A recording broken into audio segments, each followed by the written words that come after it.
Un Judas parmi 12. Tous nous avons entendu parler de Judas. Qui était-il? Pourquoi a-t-il décidé de livrer son maître? Pourquoi s'est-il suicidé? Était-il la victime d'une machination? Ou le plus grand des traîtres de l'histoire?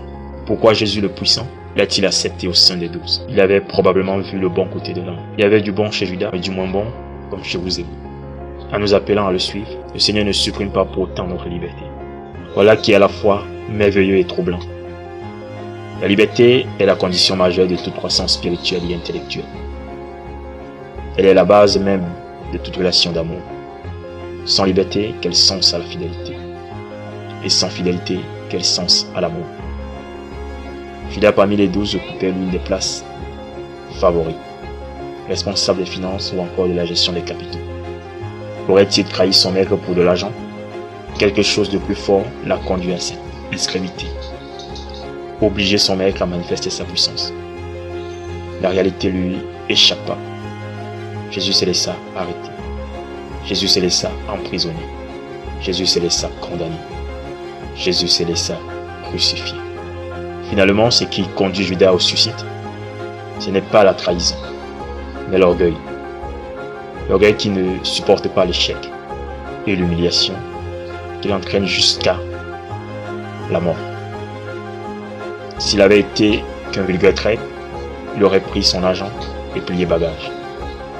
Le disciple se sentit responsable des souffrances de son maître, responsable de sa mort. Horrible. Il est au bord du gouffre.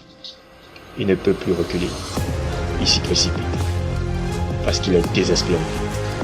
Il ne conçoit pas sa vie en dehors de l'apôtre. Jésus avait invité Judas à le suivre. Mais Judas suivait son propre chemin. Pourquoi cet homme intelligent, pieux, dévoué, s'est-il laissé entraîner?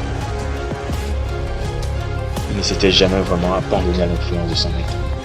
Consciemment ou inconsciemment, il voulait l'utiliser pour atteindre son propre objectif. Au final, en chacun de nous, il y a un Judas qui trahit. En chacun de nous, il y a également un Pierre qui demande pardon.